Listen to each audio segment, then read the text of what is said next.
자, 여러분 안녕하십니까? 지난 10월 29일 34회 공인중개사 시험이 있었죠. 자, 우선 합격하신 분들에게 축하의 말씀을 드리고요.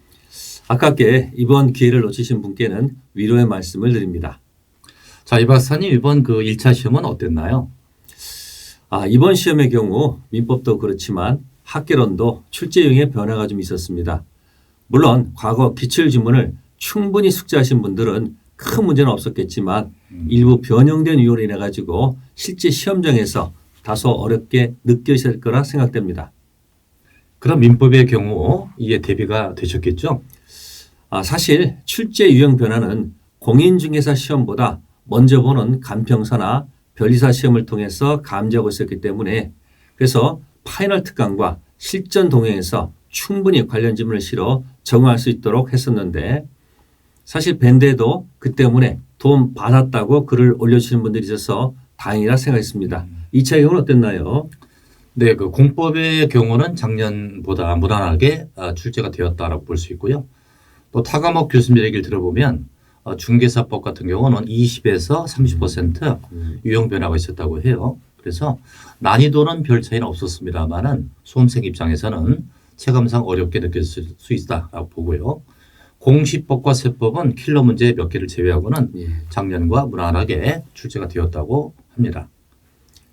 자, 시험제도 관련 최근 언론 보도를 보면 절대평가로 유지될 것 같은데요. 그게 이제 과락면하고 평균시점은 누구든지 합격할 수 있는. 그렇죠.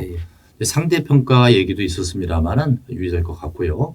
실제로 발표가 나와야 할 것 같습니다만은 이번 기회를 통해서 공인중개 제도가 선진화로 발전할 수 있는 그런 기회가 되었으면 합니다. 예를 들면 미국의 그 대부분 주는요 중개 수수료를 임대인에게만 부담시킨다거나 또 턴키 방식이라고 해서 중개법인 자체에서 리모델링까지 책임을 지고 진행한 후에 중개를 한다던가 또 임대인의 권리 관계랄지 임차인의 소득 증명까지 정확하게 파악을 해서 중개법인이 컨펌을 해줘야 계약이 성사되는 그런 경우가 있는데요. 자, 이런 제도는 우리에게도 필요한 제도가 아닐까 생각이 합니다. 굉장히 섬세한 제도 같네요. 네네. 네, 저도 미국에서 한 2년 정도 생활했었는데. 그렇습니까? 어디에서 생활하셨습니까? LA 있었습니다. LA 맞습니까? 네, 맞습니다. 확인해 보겠습니다. 실제로 미국 공인중개사의 경우 사회기부도 상당히 많은 직업으로 인식되고 있고요. 직업적으로 매우 안정되어 있습니다. 특히 최근 우리나라 전세 사기 등 부동산 사고를 보면 안타깝지만 우리도 미국처럼 책임 중개를 동반한 공인중개사의 업무 확대 등 선진화가 시급하다고 생각됩니다. 자, 주변을 보면은 최근 일반 경기를 비롯해서 부동산 경기가 아주 어렵죠. 그렇죠. 자, 이런 걸로 인해서 공부하시는 분들이 좌절하거나 흔들리지 않았으면 좋겠습니다. 문제가 있으면 또 해결해야 되는 해결해서 나가야 되는 그런 것이라고 생각을 해요.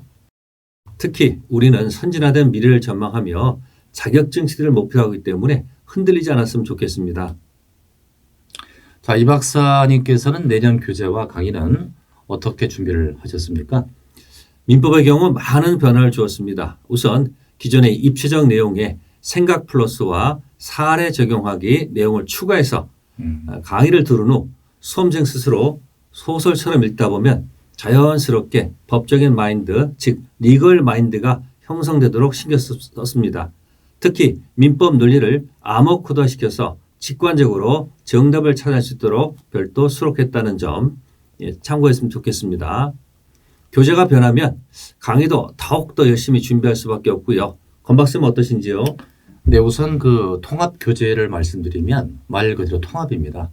3원화로 구성되어 있는데요. 이론과 그림과 융합 문제의 형태로 구성되어 있습니다.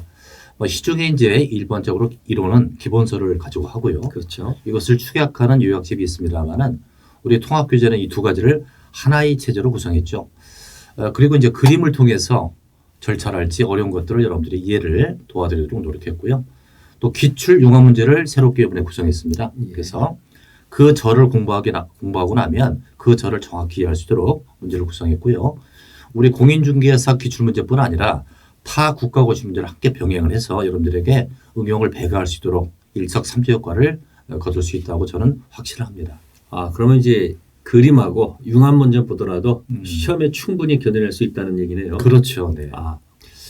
자, 자, 여러분 이 박사님하고 지난번에 사석에서 약속을 했습니다. 맞습니까? 네, 맞습니다. 언제 약속했죠? 우리 조용히 손잡고 술 먹으면서 약속했었죠. 네, 그렇습니다. 우리 항상 여러분들 생각하죠. 2024년 밴드로 여러분들과 함께 소통을 좀 많이 할 것이고요. 특별히 강의에 필요한 영상이랄지 학습 자료를 많이 올려드릴 그럴 생각입니다. 네, 여러분께 진짜 도움이 될 수 있도록 열심히 준비해 보겠습니다. 자, 여러분 혹시 아깝게 실패했더라도 뒤를 자꾸 돌아보지 마시고요. 선진화된 미래의 공인중개사제를 생각하면서 도약의 기조로 삼으시면 좋겠습니다. 여러분, 성공한 사람과 실패한 사람의 차이가 뭘까요? 그 차이는 백지 한 장입니다. 즉, 오늘 성공한 사람이 어제는 실패한 사람이었거든요. 모두 파이팅 하시죠. 자, 화이팅 함께 한번 해볼까요? 네. 하나, 둘, 셋, 화이팅!